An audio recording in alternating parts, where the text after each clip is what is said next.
നമ്മൾ മടങ്ങി വരുമ്പോൾ സംസ്ഥാനത്ത് പുതിയൊരു റെയിൽ പദ്ധതിയുടെ പ്രഖ്യാപനമുണ്ടാകുമോ എന്ന കാത്തിരിപ്പാണ്.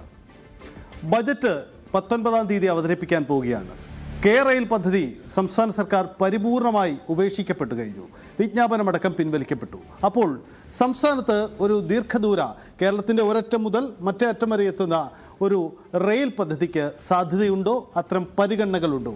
എല്ലാ സർക്കാരിനും എപ്പോഴും വലിയ ബൃഹത്തായ പദ്ധതികളോട് താല്പര്യമുണ്ടാകും. തങ്ങളുടെ പ്രധാനപ്പെട്ട നേട്ടമായി കാണിക്കാൻ ഈ ഒരു അവകാശവാദം അടുത്ത തെരഞ്ഞെടുപ്പിന് മുന്നോട്ട് പോകുമ്പോൾ അവർക്ക് മുന്നോട്ട് വെക്കേണ്ടി വരും. അപ്പോൾ റെയിലിന് ബദൽ എന്ത് പദ്ധതി എന്ന ചോദ്യമാണ് പ്രസക്തമാവുന്നത്. അവിടെയാണ് ഏറ്റവും ശ്രദ്ധേയമാവുന്നത് ഇന്നലെ മുഖ്യമന്ത്രി വി ഡി സതീശനുമായി ശ്രീധരൻ, മെട്രോമാൻ ശ്രീധരൻ നടത്തിയ കൂടിക്കാഴ്ച. ആ കൂടിക്കാഴ്ചയിൽ എല്ലാവർക്കും അറിയാവുന്നതുപോലെ ശ്രീധരൻ ഒരു ബദൽ പദ്ധതിയുണ്ട്. കൂടുതൽ എലവേറ്റഡ് പാതയാണ്, കൂടുതൽ തൂണുകൾക്ക് മുകളിലൂടെ കടന്നു പോകുന്ന റെയിൽ പാതകൾ. സംസ്ഥാനത്ത് കുറഞ്ഞ സ്ഥലം വേണ്ടി വരുന്ന ആ ബദൽ പദ്ധതിയുമായി ശ്രീധരൻ മുന്നോട്ട് പോവുകയാണ്.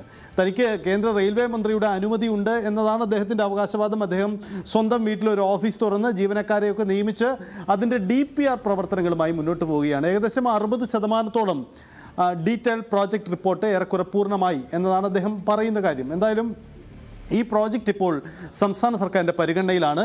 ഇന്നലെ ശ്രീധരൻ നടത്തിയ കൂടിക്കാഴ്ചയ്ക്ക് പിന്നാലെ ഈ പദ്ധതി സംസ്ഥാനം ഏറ്റെടുക്കുകയാണോ എന്ന ചില സൂചനകൾ പുറത്തു വരുന്നുണ്ട്. ഈ പദ്ധതി നിർദ്ദേശവുമായി സർക്കാർ മുന്നോട്ട് പോവുകയാണ്. അങ്ങനെയെങ്കിൽ അത് ബജറ്റിൽ ഉൾപ്പെടുത്തുമോ, അതല്ല ഇതുമായി കൂട്ടിച്ചേർത്തുകൊണ്ടുള്ള ഒരു പുതിയ പദ്ധതിയിലേക്കാണോ പോകുക എന്ന ചോദ്യമുണ്ട്.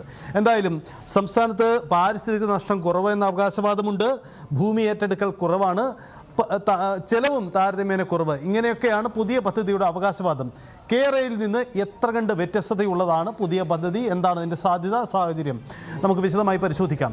ആദ്യം മെട്രോമാൻ ശ്രീധരൻ്റെ പദ്ധതിയിലേക്ക് വരുമ്പോൾ നോക്കൂ, മെട്രോമാൻ്റെ പദ്ധതി റൂട്ട് ഇതാണ്.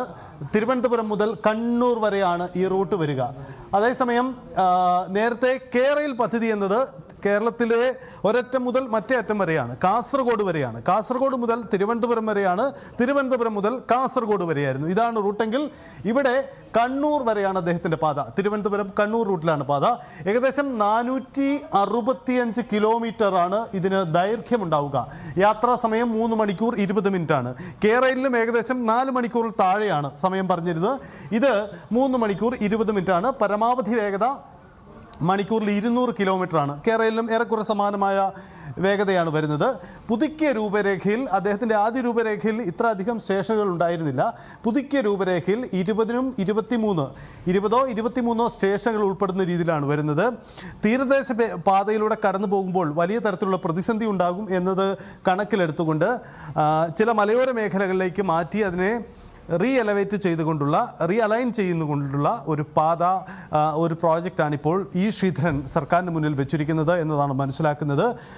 ഒപ്പം ഇതിൻ്റെ ആദ്യ ചെലവ് കണക്കെടുപ്പ് 86,000 കോടി രൂപയായിരുന്നു. പുതിയ കണക്കെടുപ്പിൽ അത് 56,500 കോടി എന്നതാണ് കണക്ക് വരുന്നത്. റെയിലിൻ്റെ കണക്ക് ഏകദേശം 69,000 കോടിയാണ്. പക്ഷേ അത് പൂർത്തിയാകുമ്പോൾ 1,00,000-ൽ പരം കോടിയാവും എന്ന് പറയുന്നു. എന്തായാലും ഇപ്പോഴത്തെ കണക്ക് പ്രകാരം 56,500 കോടിയാണ് അദ്ദേഹത്തിൻ്റെ പുതിയ കണക്ക് പ്രകാരം ചെലവ് വരുന്നത്. 70% എലവേറ്റഡ് പാത. ഇതാണ് പ്രത്യേകതയായി പറയുന്നത്. അതായത് കേരളം കണ്ട റെയിൽ മഞ്ഞക്കുറ്റി സമരമടക്കം ഉണ്ടായതിന് കാരണം ഭൂമി ഏറ്റെടുക്കേണ്ടി വരുന്നു എന്നതാണ്. ഇവിടെ ഭൂമി ഏറ്റെടുക്കൽ വേണ്ടിവരും ഏറ്റവും കുറവളവിൽ. ബാക്കി ഇടങ്ങളിലെല്ലാം 70% ഇടങ്ങളിൽ എലവേറ്റഡ് പാതയാണ്, ഉയരത്തിലുള്ള തൂണുകളിലൂടെ കടന്നു പോകുന്ന പാതയാണ്. അപ്പോൾ കേരളത്തെ രണ്ടായി വേർതിരിക്കും. വെള്ളക്കെട്ട്, പാരിസ്ഥിതിക പ്രശ്നം ഇതൊന്നും ഉണ്ടാവില്ല എന്നാണ് പറയുന്നത്. പക്ഷേ ചെലവ് പോലെയുള്ള വലിയ വലിയ സാങ്കേതിക വിഷയങ്ങൾ കടന്നു വരുന്നുണ്ട്. എന്തായാലും ശ്രീധരൻ്റെ മെട്രോമാൻ്റെ ഈ പദ്ധതി ഇപ്പോൾ സംസ്ഥാന സർക്കാരിൻ്റെ പരിഗണനയിലാണ്. ഈ പദ്ധതിയോട് സർക്കാർ എടുക്കാൻ പോകുന്ന സമീപനം ശ്രദ്ധേയമാണ്. റെയിൽ എന്ന പേരിലുള്ള പാത ഉപേക്ഷിച്ച് പുതിയൊരു പാത അതേ രീതിയിൽ ഏറ്റെടുക്കുകയാണോ, അതല്ല ബദൽ നീക്കമാണോ ഉണ്ടാവുന്നത് എന്നത് പ്രധാനപ്പെട്ട കാര്യമാണ്. ഒരു കാര്യം വ്യക്തമാണ്, സംസ്ഥാനത്ത് ബൃഹത്തായ ഒരു റെയിൽ പദ്ധതി എന്ന ആശയത്തിന് ഇപ്പോഴും ജീവനുണ്ട്. അത് പുതിയ സർക്കാരിൻ്റെയും പരിഗണനയിലുള്ളതാണ്. അങ്ങനെയെങ്കിൽ മുമ്പ് കെ റെയിൽ സമരം നടത്തിയവരൊക്കെ ഈ വിഷയത്തിൽ എന്ത് നിലപാടെടുക്കുമെന്നതും പ്രസക്തമായ കാര്യമാണ്, ചോദ്യങ്ങളാണ്. ബൃഹത് പദ്ധതികൾ താങ്ങാനുള്ള സാമ്പത്തിക ശേഷി കേരളത്തിനുണ്ടോ? മുമ്പ് പ്രതിപക്ഷം എടുത്ത നിലപാടതാണ്. ആ നിലപാടിൽ തന്നെയാണോ ഇപ്പോഴത്തെ ഭരണപക്ഷം? എന്താണ് ഈ വിഷയത്തിലുള്ള നിലപാട് എന്നതാണ്. ബജറ്റിൽ എന്തായാലും ഇതിൻ്റെ സൂചകമുണ്ടാകുമെന്ന് ഉറപ്പാണ്. മെട്രോമാൻ്റെ പദ്ധതി അതേപടിയിൽ സംസ്ഥാന സർക്കാർ ഏറ്റെടുക്കുമോ, അതല്ല മാറ്റങ്ങൾ വരുത്തിയുള്ള സമാനമായ മറ്റൊരു പദ്ധതിയാണോ കൊണ്ടുവരിക, അതല്ലെങ്കിൽ ഒരു ബൃഹത്തായ പദ്ധതി ഉപേക്ഷിച്ചതുപോലെ തിരുവനന്തപുരത്ത് ലൈറ്റ് മെട്രോ പോലെയുള്ള പുതിയ പ്രഖ്യാപനങ്ങളുമായി മുന്നോട്ട് പോവുകയാണ് ഒരുങ്ങുന്നത് എന്നതും അറിയേണ്ട കാര്യമാണ്. ഇനി നമുക്കൊരു കാര്യം കൂടി നോക്കാം.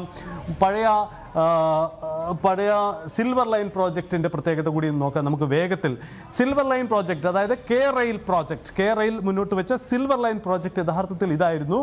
നമുക്കറിയാം 529.45 കിലോമീറ്ററാണ് ദൂരം. മുമ്പ് 450 താഴെ കിലോമീറ്ററാണ് ഈ ശ്രീധരൻ്റെ പാതയെങ്കിൽ ഇത് 529 കിലോമീറ്റർ വരും. കാരണം മറ്റൊന്നുമല്ല, കണ്ണൂരിനപ്പുറം കാസർഗോഡ് കൂടി K rail silver line project ഉണ്ടായിരുന്നു. അങ്ങനെയാണ് 529.45 കിലോമീറ്റർ ഉണ്ടായിരുന്നത്.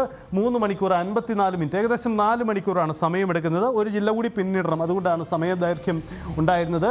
5 വർഷം കൊണ്ട് പൂർത്തിയാക്കുമെന്ന പ്രഖ്യാപനമായിരുന്നു. പക്ഷേ ഒന്നും സംഭവിച്ചില്ല, അനുമതി പോലും കിട്ടിയില്ല. നമുക്കറിയാം, ഉപേക്ഷിക്കപ്പെട്ട പ്രോജക്റ്റിൻ്റെ കാര്യമാണ് ഞാൻ ഉദ്ദേശിക്കുന്നത്. 200 കിലോമീറ്റർ ആയിരുന്നു വേഗത.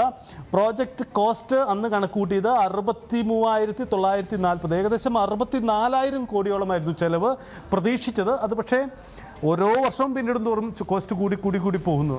അപ്പോൾ ഈ പാതയുടെ പ്രത്യേകതയായി പറയുന്നത് ഏറ്റവും പ്രധാനപ്പെട്ട കാര്യം, ഇത് കൂടുതൽ സ്ഥലമേറ്റെടുപ്പ് വേണ്ട ഇടമാണ്. നമുക്കറിയാം, കൊല്ലം മുതൽ തിരുവനന്തപുരം മുതൽ കാസർഗോഡ് വരെ നീളുന്ന ഈ സ്ഥലത്ത് പലയിടങ്ങളിലും വ്യാപകമായ രീതിയിൽ സ്ഥലമേറ്റെടുപ്പ് വേണം. അതിൻ്റെ ഭാഗമായാണ് സർവേ നടന്നത്, മഞ്ഞക്കുറ്റി ഇട്ടത്, വലിയ സമരങ്ങൾ ഉണ്ടായത് എന്നതൊക്കെയാണ്. പക്ഷേ പുതിയ പ്രോജക്റ്റിൽ പറയുന്നത് റൂട്ട് ഏറെക്കുറെ ഇത് സെയിം ആണെങ്കിൽ കൂടിയും ഇവിടങ്ങളിലെല്ലാം എലവേറ്റഡ് പാതയാവും. വലിയ ഉയരക്കൂടുള്ള തൂണിന് മുകളിലൂടെയായിരിക്കും റെയിൽ പാത കടന്നു പോകുന്നത്. അതുകൊണ്ട് തന്നെ അവിടെ മറ്റു പ്രശ്നങ്ങൾ ഉണ്ടാവുന്നില്ല എന്നതാണ്, പാരിസ്ഥിതിക പ്രശ്നങ്ങൾ ഉണ്ടാവുന്നില്ല എന്ന അതാണ് ഈ പുതിയ പ്രോജക്റ്റിലൂടെ ഈ ശ്രീധരൻ അവകാശപ്പെടുന്നത്. മാത്രമല്ല, ഈ ശ്രീധരൻ്റെ പദ്ധതി സംസ്ഥാന സർക്കാർ ഏറ്റെടുക്കുമോ എന്ന ചോദ്യത്തിന് മറ്റൊരു പ്രസക്തി കൂടിയുള്ളത്, ഈ ശ്രീധരന് കേന്ദ്ര സർക്കാരിൻ്റെ പിന്തുണയുണ്ട് എന്നതാണ്. ശ്രീധരന് നിലവിലുള്ള റെയിൽവേ മന്ത്രി അശ്വിനി വൈഷ്ണവുമായി നല്ല ബന്ധമുണ്ട്. അദ്ദേഹം തന്നെ ശ്രീധരൻ സാർ മുന്നോട്ട് വെച്ച പ്രോജക്റ്റുമായി മുന്നോട്ട് പോകട്ടെ, അദ്ദേഹം പഠിക്കട്ടെ എന്ന നിലപാടെടുത്തതാണ്. അപ്പോൾ ഈ ശ്രീധരൻ്റെ പ്രോജക്റ്റിന് കേന്ദ്ര സർക്കാരിൻ്റെ അനുമതി ഉണ്ടാവാൻ എളുപ്പമാണ്. അതൊരു സാധ്യത കൂടിയാവാം. അങ്ങനെയെങ്കിൽ ശ്രീധരനെ ചേർത്ത് പിടിച്ചുകൊണ്ട് പോകുന്ന ഒരു ലൈൻ ആണോ പുതിയ സർക്കാർ സ്വീകരിക്കുക? അങ്ങനെയെങ്കിൽ ഈ ശ്രീധരൻ്റെ പ്രോജക്റ്റ് തന്നെയാണ് ഏറ്റെടുക്കാൻ പോവുക എന്ന പ്രധാനപ്പെട്ട കാര്യമാണ്. അങ്ങനെയെങ്കിൽ മെട്രോമാൻ്റെ പദ്ധതിക്ക് സംസ്ഥാന സർക്കാർ പച്ചക്കൊടി വീശിയാൽ അതനുസരിച്ചുള്ള മുന്നോട്ട് പോക്ക്, കേന്ദ്ര അനുമതി അടക്കമുള്ള അടുത്ത ഘട്ടങ്ങളുണ്ട്. എന്തായാലും നമുക്ക് കാത്തിരിക്കാം. സംസ്ഥാനത്തിൻ്റെ അതിവേഗ റെയിൽ പദ്ധതിക്ക് ചിറകു മുളയ്ക്കാൻ ആർക്ക് കഴിയും? കേന്ദ്ര അനുമതി എങ്ങനെ വാങ്ങിയെടുക്കും? പണം എങ്ങനെ കണ്ടെത്തും? കെ റെയിൽ വിഷയത്തിലുണ്ടായ ആശങ്കകൾ വീണ്ടും ഉണ്ടാകുമോ? എന്താണ് പുതിയ സർക്കാരിൻ്റെ നിലപാടെന്നറിയാൻ ആകാംക്ഷയോടെയുള്ള കാത്തിരിപ്പാണ്. എന്തായാലും ഒരു കാര്യം ഉറപ്പാണ്, ധനവകുപ്പ് കൂടി കൈകാര്യം ചെയ്യുന്ന മുഖ്യമന്ത്രിയുടെ മനസ്സിൽ ഈ പദ്ധതി ഇപ്പോൾ കടന്നു പോകുന്നുണ്ടാവാം. സ്വാഭാവികമാണ്, 19-നുള്ള ബജറ്റിൽ അതിൻ്റെ ഡ്രാഫ്റ്റിൽ സ്വാഭാവികമായും ഇതുകൂടി പരാമർശിച്ചു പോയാലും അത്ഭുതമില്ല എന്നതാണ്. കാത്തിരിക്കാം എന്താണ് കേരളത്തിൻ്റെ അതിവേഗ റെയിൽ പദ്ധതി സംബന്ധിച്ച പുതിയ സർക്കാരിൻ്റെ കാഴ്ചപ്പാടെന്ന്.